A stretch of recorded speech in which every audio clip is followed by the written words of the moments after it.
country finds its feet. Early presidential elections.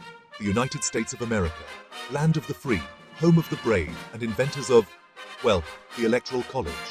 Yeah, it's a head-scratcher, this system of electing a president. But hey, every democracy has its quirks, right? Let's rewind to the 1780s. America, fresh off a revolution, needed a way to choose its leader. The Founding Fathers weren't too keen on a popularity contest. They wanted a system that balanced the power of the people with the wisdom of their representatives. Enter the Electoral College, a compromise to bridge the gap between direct democracy and a vote by Congress. Back then, communication was slow, and the Founding Fathers figured this system would ensure fair representation of all states. Instead of every citizen's vote directly electing the president, they vote for electors who then cast votes on their behalf. It's like choosing a delegate to represent your state's choice for president. In the early days, the candidate with the most electoral votes became president, and the runner-up became vice president. Imagine the awkward staff meetings. This led to some political drama, like in 1800 when Thomas Jefferson and his own running mate Aaron Burr tied in the Electoral College. Talk about an awkward Thanksgiving dinner. This kerfuffle led to the 12th Amendment in 1804, which separated the presidential and vice presidential elections, ensuring a smoother process. Let's break down the Electoral College. Imagine it like a game of electoral chess, where each state gets electors based on population. It's a weighted system, giving more power to populous states. The magic number to win? 270 out of 538. Each state gets electors equal to its members in Congress. 100 senators and 435 representatives. Plus, DC gets 3 electors, totaling 538. California gets 55 votes, Wyoming gets 3. Candidates must appeal to a broad range of voters across the country. It's election day. The air is buzzing with excitement and maybe a little anxiety. People across the country line up to cast their votes, exercising their democratic right. But here's the catch. They're not directly voting for the president. Remember the Electoral College? This is where it gets interesting.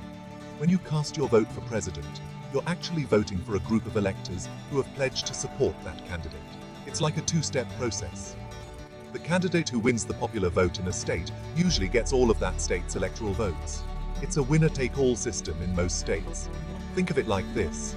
If a candidate wins California by even a small margin, they still get all 55 of its electoral votes.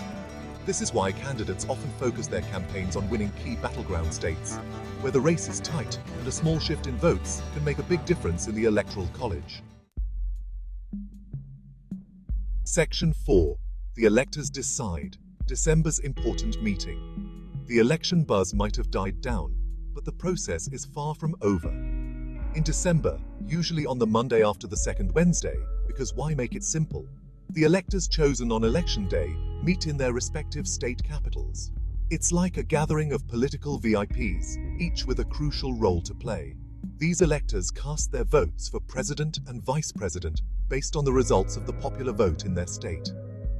Now, while electors are expected to vote for the candidate who won their state, there have been rare instances of faithless electors who vote differently. These rogue electors usually face backlash and legal challenges, but their actions highlight the complexities and potential loopholes in the Electoral College system. Once the electors cast their votes, they are sent to Congress to be counted.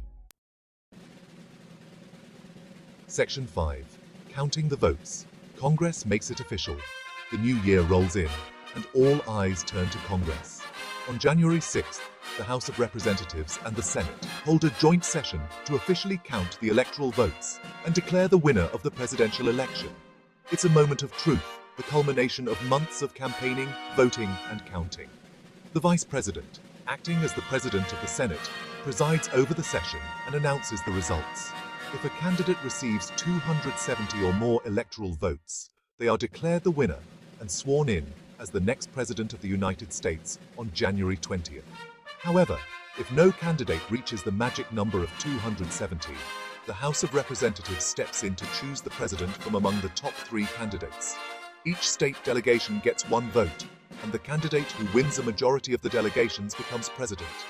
It's a rare occurrence, but it highlights the importance of the Electoral College in ensuring a clear winner, even in close elections. Section 6. So, you want to be president? Qualifications for the top job. Being the leader of the free world is no walk in the park. It's a demanding job with immense responsibility, and not just anyone can throw their hat in the ring. The US Constitution lays out some ground rules, a set of eligibility criteria that aspiring presidents must meet.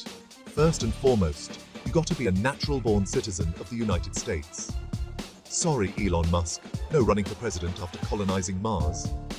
Second, you must be at least 35 years old. No chance for a Gen Z president just yet. And third, you need to have been a resident of the United States for at least 14 years. These qualifications ensure that the president has a deep understanding of the country, its people, and its values. But it's not just about meeting the bare minimum. Running for president requires charisma, leadership skills, and the ability to connect with voters from all walks of life. Section 7. The Power of the People. Reflecting on the election process. From the Founding Fathers' vision to the modern-day spectacle of campaigns and rallies, the US presidential election process is a testament to the power of the people. It's a reminder that in a democracy, the ultimate power rests with the citizens. While the Electoral College might seem like a complicated system, it reflects the Founding Fathers' desire to balance the interests of different states and ensure that the president represents the entire nation, not just a select few. Every vote cast, every voice heard, contributes to shaping the future of the country. The peaceful transition of power, the respect for the outcome of elections, and the ongoing debate about how to improve the system are all hallmarks of a healthy democracy. So, the next time you see those "I voted" stickers, remember that you're participating in a process that has shaped history and continues to shape the future of the United States.